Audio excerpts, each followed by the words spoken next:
Welcome to the Mobile Workforce Podcast, where we sit down and have real conversations with business leaders that have been where you are. During these interviews, we'll dive into what it takes to improve systems and champion processes that maximize performance. Each week, our trailblazing guests share their experiences and understanding of the workforce to help inspire change, challenge our thinking, and share what it takes to successfully travel the road to profitability. Now here's our host, co-founder and chief evangelist of About Time and WorkMax, Mike Merrill. Hello, and welcome to the Mobile Workforce Podcast. I am your host, Mike Merrill, and today we are sitting down with Brian Kaskavalciyan, the co-founder and lead marketing strategist of G4 Marketing. And I asked Brian today to talk about his new book, The 7 Secrets of Becoming a Wealthy Contractor. So welcome, Brian, and we're really looking forward to getting into the conversation today. Hey, Mike, thanks for having me. I appreciate it. You bet. Before we get too far into the conversation, can you just give our audience a little bit of a rundown on your experience and what exactly G4 Marketing is? I'll give you the quick version. So G4 Marketing, we started in 2009. But back in like 1993, 1994, I actually started off in going out in business on my own. And like I told you before we started the recording, I built up a company. We did carpet cleaning, we did bath remodeling. I had 10 trucks out on the road. And back then we were laughing about how, man, I'd send these trucks out. You know, I had no idea if they were going to get to their destination, do what they were supposed to do, and get back home. But luckily it worked. I wish I had you way back when. But from there, I just went on and started home improvement companies. I eventually developed a franchise in the home improvement space. I sold that, and then in 2009, what I was always really good at was the marketing. I didn't like running the business. I still don't. I've always really been good at business development and marketing. And the thing that I discovered about home improvement companies, and I learned this from my own experience, was that we spend so much time and effort and money on the front end to make leads, new. And we would completely ignore the opportunities that were on the back end for referrals, for repeat business, for optimizing the profitability of each and every customer relationship. And so we developed a system that basically does that for home improvement companies. And currently we work with a couple of hundred home improvement companies around the country. Our collectively, our clients do minimum somewhere between 750 and about $900 million a year. Wow. And over 100,000 jobs. So we've got a lot of insight into, you know, how do we make reviews? How do we make referrals? How do we get customers to come back? And so that's kind of, that's G4 Marketing. But we also have, and if I can just really quickly say this, we also have the Wealthy Contractor, which came about because, look, I did it the hard way. And I banged my head against the wall, and I built up a company because I built up a company, and all I was focused on top line. And eventually that company came crashing down. And at 40 years old, I was broke. I'd lost everything. We had to move out of our house. We lost, I mean, it was ugly. And so over the years, just working with so many home improvement companies and with my own experience, we started to offer a lot of education for contractors. And so that's where the Wealthy Contractor was born. That's where the podcast was born. And then that's where the book came out of. I tell people jokingly, but it's true. It's like it all came out of pain. And it's pain that I don't want to see other contractors have to go through. So if I can help somebody shortcut something, I feel like I've done my job. Wow, that's fantastic. So you're trying to help people avoid those potholes that you ended up hitting. Probably every one of a lot of us in construction have done. You know as well as I do that the owners of home improvement companies are some of the hardest working people you will ever meet, and really good people too, by the way.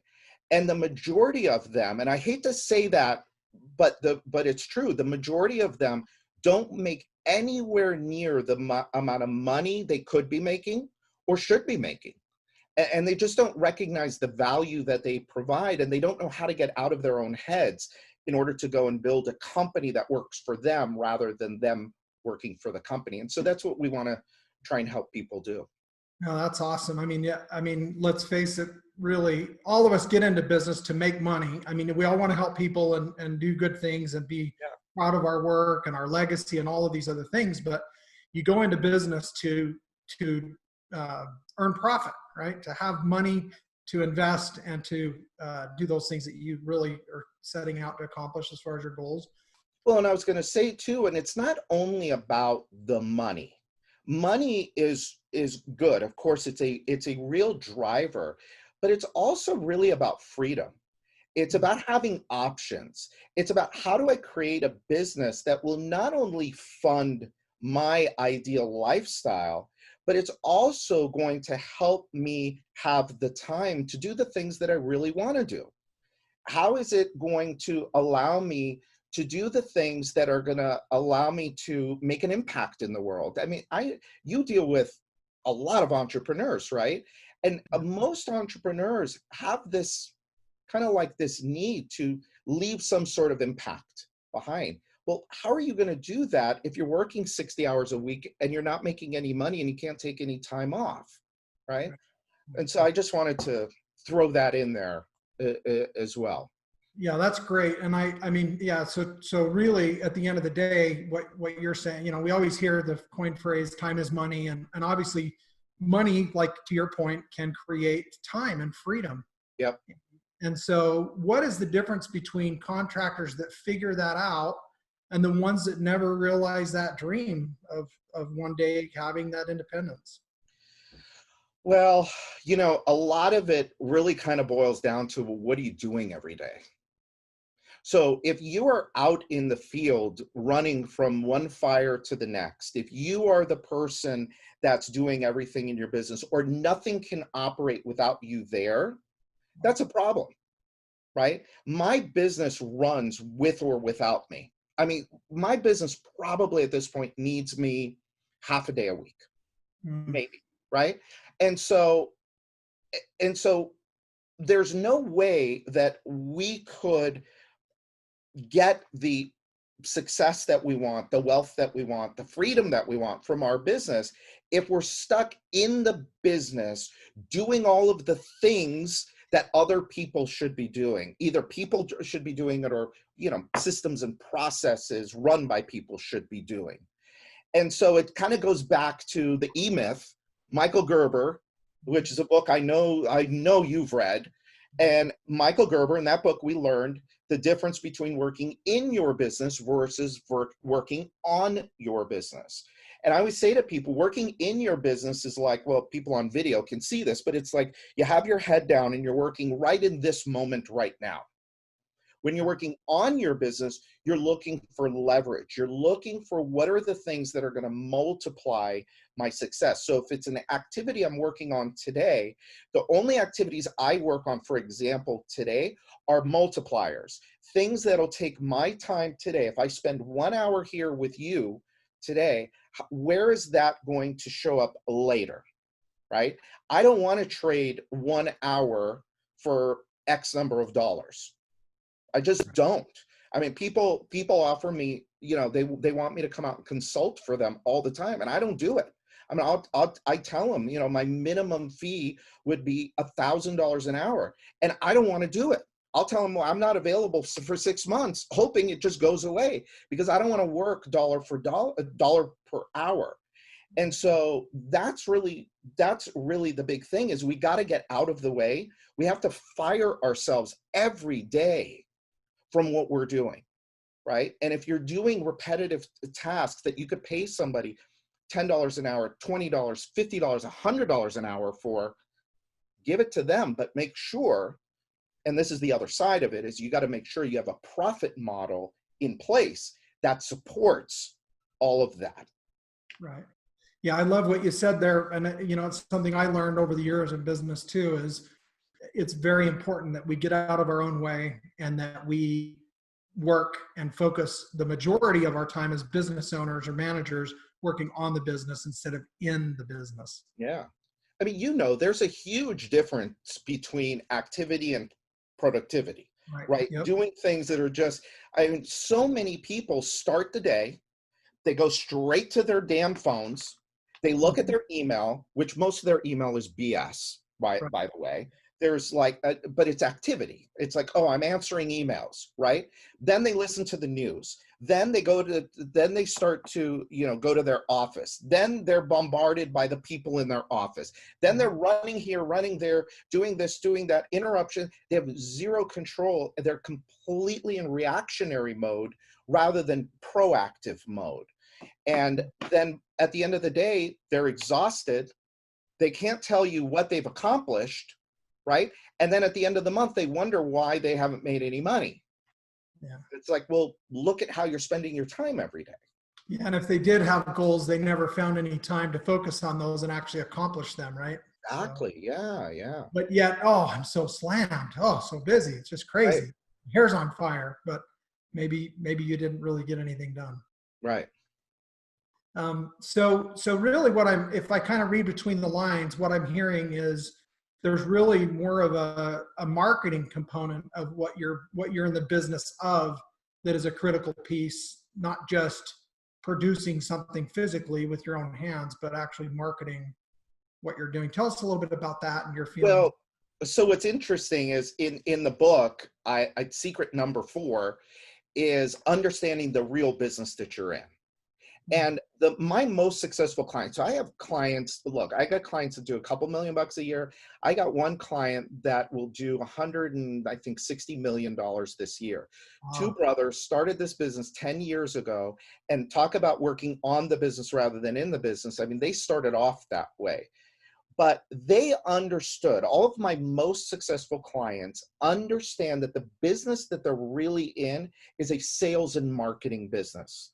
It may look like an HVAC company. It may look like a plumbing company. It may look like a roofing company. But what it really is at its core is sales and marketing. So what is marketing? I mean, to me, it's about everything that you do to create a customer, to keep a customer, and multiply a customer. And different people have different definitions. That's just kind of what I go by. And so when you look at it that way, it's like, all right, I have to make customers.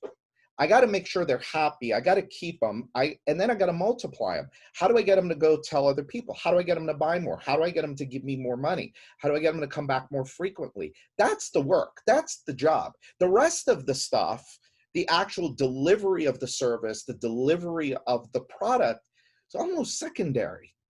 Yeah. And it's almost like, that's kind of like, I was talking with somebody yesterday, the day before. A friend of mine asked me to talk to their daughter. Their daughter is thinking about a side hustle. And because of what's going on this year, she finds some time on her hands and she wants to make some extra money.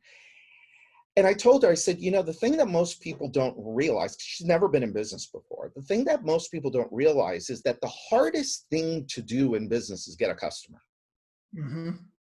And so it's like, look at you. You come up with this amazing software, right? This amazing service for people. And yes, that was hard.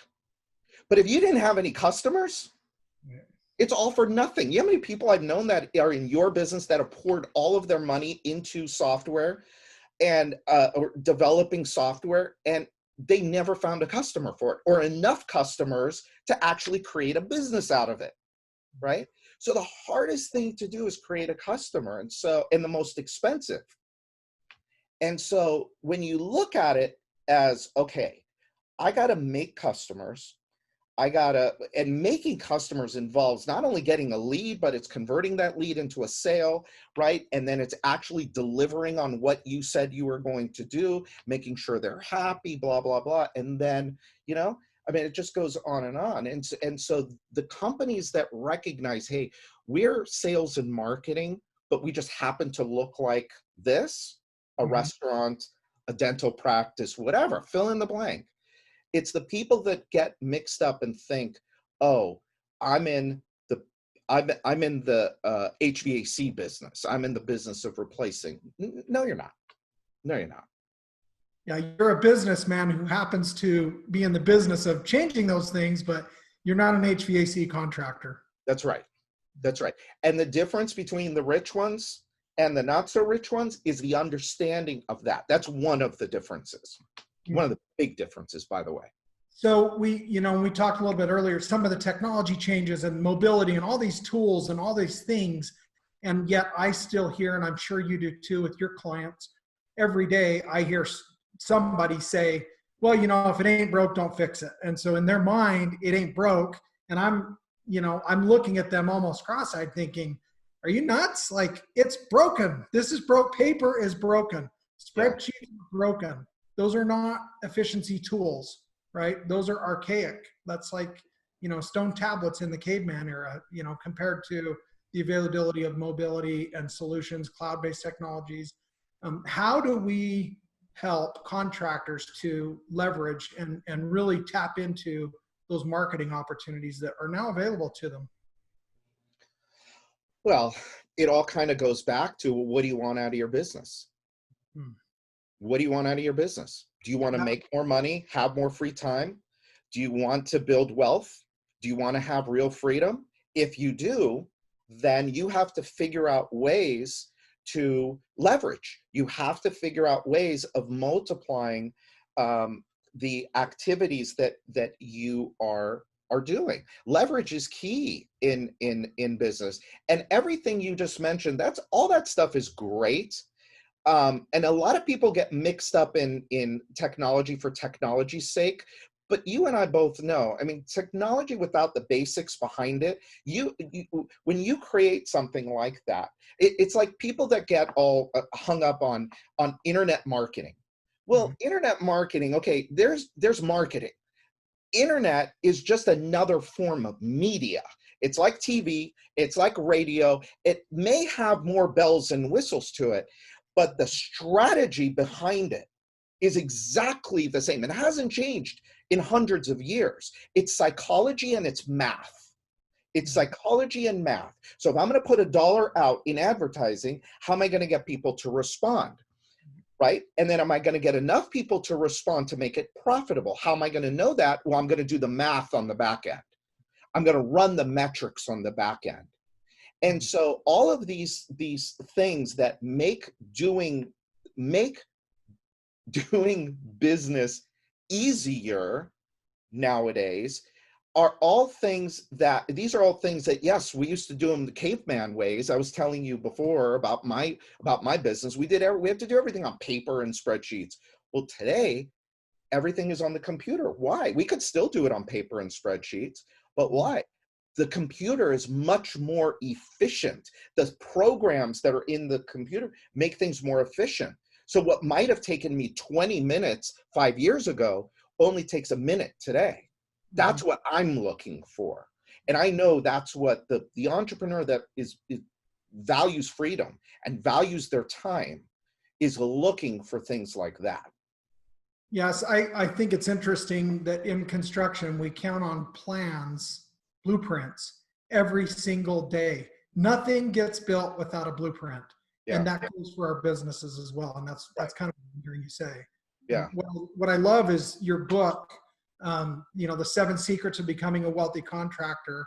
I know that is a blueprint to help companies to really put some of these things into action.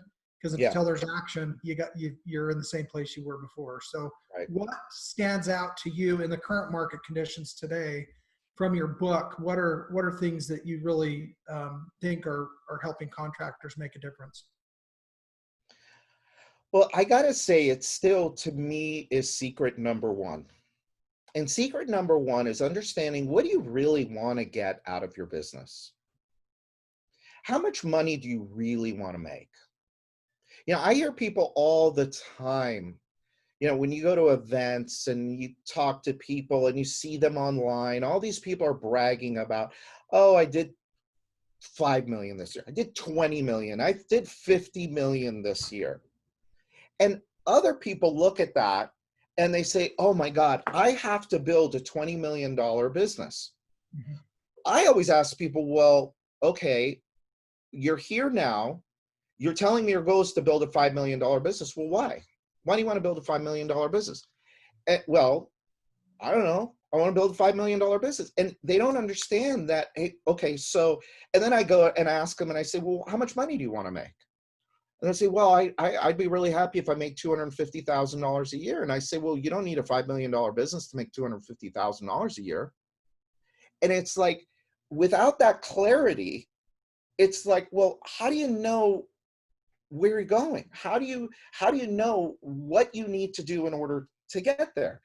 And how do you focus on doing the right things rather than being distracted by all the wrong things? Mm-hmm. And I think that this is still like a major problem with people. And I don't know if there's anybody out there that's really talking about this, is gaining clarity, because everybody, look, you and me are out to sell people stuff, right? Mm-hmm. And so people are always talking about, well, grow your business and do more and be more and all of that. And I say, well, let's take a step back and let's look at, well, what do you really want? What do you really want to get out of the business? I even have people, I have a program called the Wealthy Contractor Blueprint, where I kind of walk people through. I talk about 4 numbers, and I'm not going to go into all of it here, but there's 4 numbers that we all need to understand. That when we put those 4 numbers together, that's basically how much we need to make in order for us to live the life that we want to live.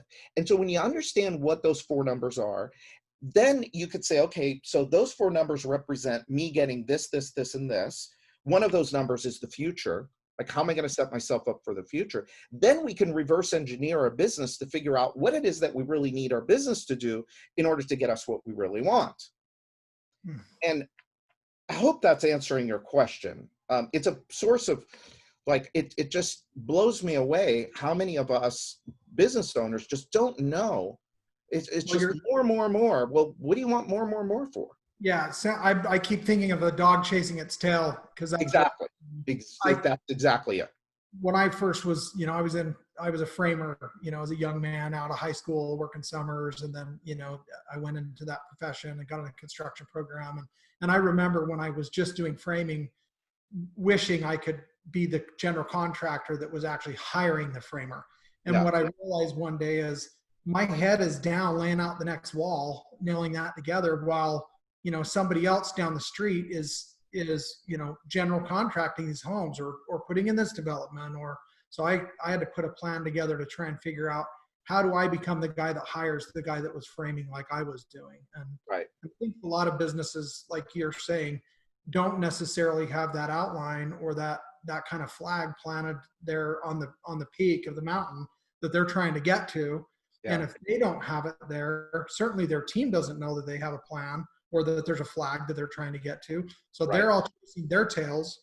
And I think the key is, like you said, in that plan. I think using these secrets and then having that blueprint is really the key to what's going to help them to get out of the rut.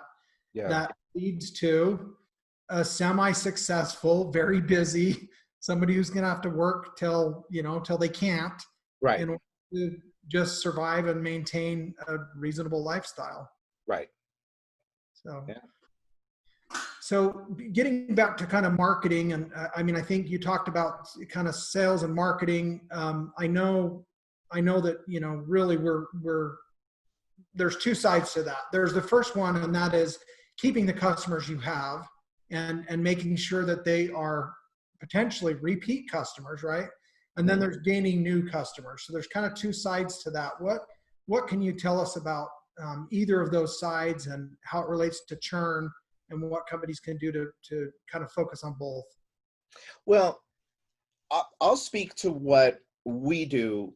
What we focus on at G4 is really all on the back end. Is what happens when we get that customer. We install the job for them. See, what most contractors do, and this is costing them a fortune, not only in money but also in time. But what they do is they let that customer kind of go, and they go right back to, let me go get somebody new, and let me go court this person, and let me do whatever I have to do to sell them, and then I get them installed, I collect the money, then I go back to the beginning and I get somebody new, all the while ignoring the people that we just did. And so for for us, what we really focus on is how do we take that customer and get more out of them. We paid a fortune to get that customer. We put our blood, sweat, and tears into getting that job completed for them. So what do we have to do now in order to maximize the profitability? So one of the things that we could do is we could help drive more Google reviews. Right now, Google reviews are like gold, they're currency. There's value to them. And not enough people are making a big enough deal out of getting them. Look, everybody is going to the internet and checking you out. Right. So people want to see frequency of reviews. They want to see quality of reviews. They want to see quantity of reviews. And so that's one thing, is after the job is done, what are we doing to get reviews? Because done right, Google reviews in particular will drive more leads. And if you use those to tell your story at the kitchen table face to face, you're going to get more sales. Right. Okay. So that's, that's one piece of it. Then the other piece of it is depending on the business that you're in. So if you're in like home services, oh my God, you got to get that person to come back and buy from you again as quickly as you possibly can. Then you got to do it again. Then you got to do it again 4 times, as quickly as you can. Because if you get them 4 times, they're yours. Chances are good they're yours. Right? If you're in regular remodeling, right, they may not need you again for 6 months. They may not need you again for a year. They may not need you again for 5 years. Well, does that mean you stop talking to them? No way. Keep talking to them, right? And then what are you doing to get them to bring their friends along? Referrals. Right? And so referrals, introductions to other people, to their neighbors, to their friends, to their family, to their coworkers. And so that is an area that I see. I mean, right now, leads are plentiful. As we're recording this, there's plenty of leads for everybody. People are cooped up at home and home improvement is, doing well. That's not to say that the leads have gotten inexpensive by any stretch of the imagination. Every year, lead costs keep going up. Advertising costs are going up. And so what are we doing again to maximize that investment in that customer? Because like it or not, one way or another, whether it's through money or through sweat, you are paying to buy a customer. So if you're buying that customer, what are you going to do to make sure you can get all the money out of them that you can? Well, and I think, to your point, really, of course, you've got to invest heavily up front to get them in the first place. Right. And we always say, and it doesn't matter if you're in a software business or a construction business. I mean, we use the number 80%. We say 80% of the deal is getting the customer in the first place. Right. And then 20% to maintain and keep them moving forward. Right. Whether you're an electrical or pouring concrete or a general contractor, all of us have customers that could potentially be repeat customers. Yeah. It's just, are we on their mind? So when that need comes up again, they think of you first. Yeah. Right. Mm-hmm. So and by the way, that's a nice rule of thumb that you just came up with, that 80-20, because people think, oh, I got to spend a fortune on the back end. They're not even willing to spend a penny on the back end. You're crazy. Right. Spend a little bit. You don't need to spend a fortune. Just spend a little bit. That's all it takes. Anyway, that's good rule of thumb. I like the 80-20.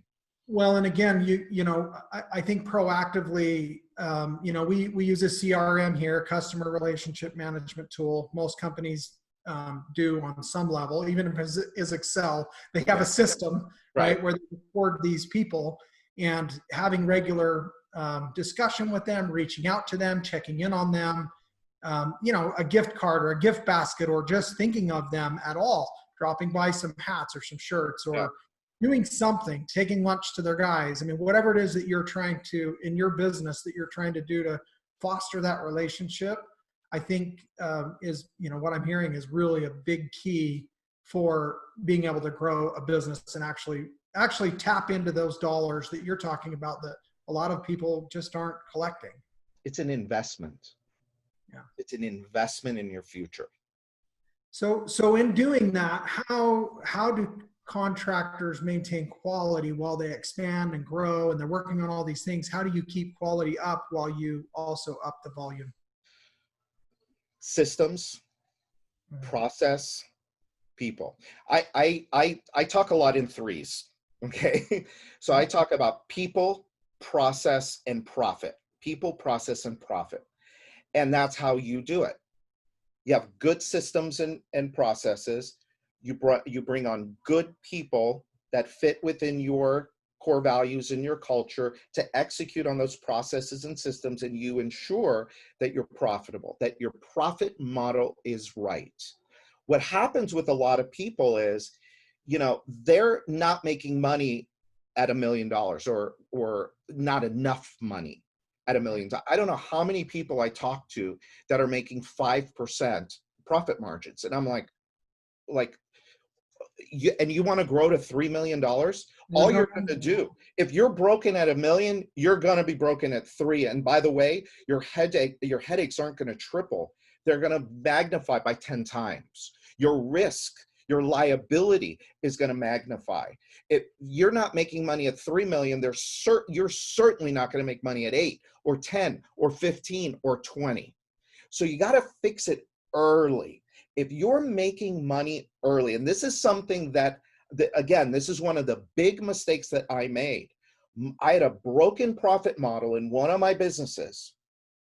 And for the sake of growing, I compromised and I said, well, if we're not bringing in enough money to fuel our growth, I'll just go borrow money. I'll grow with debt. That's the kiss of death. Anytime today somebody tells me in the home improvement space or in the construction space that they're going to borrow money to grow their business, I tell them they're out of their minds, because you should be able to grow your business with internal cash flow. And so I hope I'm answering your question. I mean, it's all about those big three: people, process, and profit. People, process, and profit. Well, That's I think how you grow, and that's how you keep the quality. Because if you have sorry to cut you off, but if you have a process for customer experience, and look, it's never going to be perfect, but it's a process and it delivers to you a consistent result, a reliable result that's good, then now you can grow. Now you can start adding people. Now you can start adding more leads. Now you can make more sales. Now you can install more jobs. But if you're broken in your process, or you don't have a process, forget it. Fix that first. Yeah, and to your point, and what I like about kind of the way you answered that, with appropriate margins, when something goes wrong, you now have money and resources that you are willing to invest to maintain and to fix that issue and take the high road. Whereas if you got no margin and you're knocked in the ditch before you're even done, heaven forbid you run into something that you've got to really, dig deep for, because you're going to take on water, right? Yep. So Absolutely. you're investing in your success by ensuring that there's an appropriate margin to make those right decisions when you've got to make a tough call. Right. And quality could suffer. So Brian, this has been a fantastic conversation. I've really enjoyed it. How do our listeners find out more about you and some of the exciting things that you're doing to help people in the construction industry? Probably the best place to start is to go to thewealthycontractor.com, thewealthycontractor.com. And when you go there, we've got a bunch of resources that are free. I mean, we've got our podcast, The Wealthy Contractor. You can get a copy of my book, The 7 Secrets to Becoming a Wealthy Contractor. The way it works, Mike, I was telling you this earlier. Basically, I bought 1,000 books a few months ago when I first released the book, just to give out to, people that were podcast listeners. And I said, look, I'll buy the book, you just pay shipping and handling.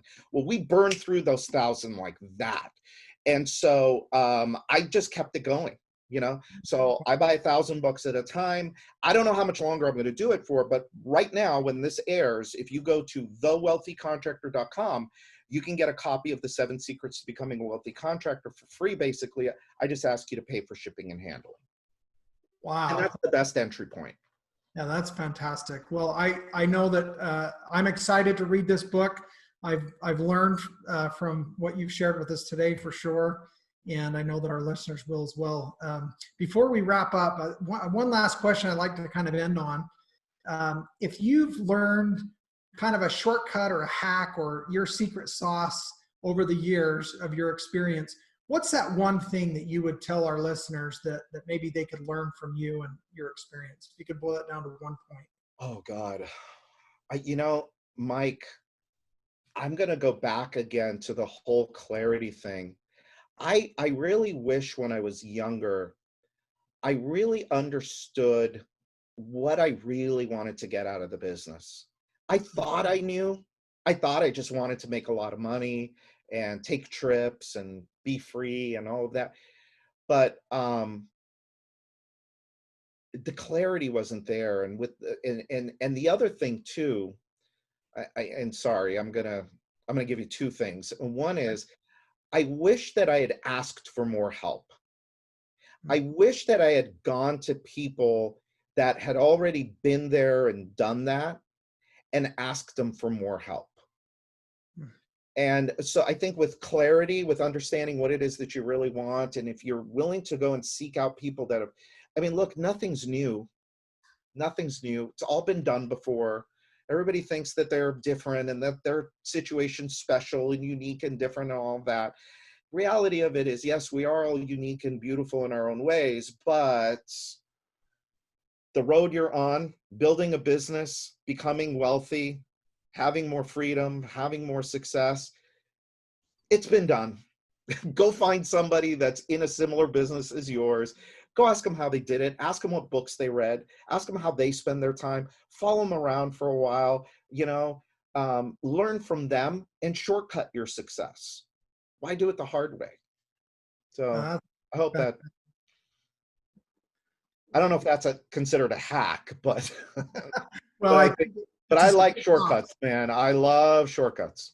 Yeah, well, I think that's sage advice for our listeners. So thank you so much today. Very much enjoyed, Brian, speaking with you and getting to know you a bit better, and look forward to hopefully having another conversation together down the road.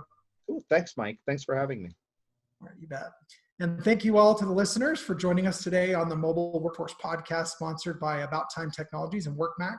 If you like the conversation that Brian and I had today and were able to learn anything new or have some helpful tips or tricks or things that you can implement in your business, please follow us on Instagram at @workmax_ and subscribe to the show.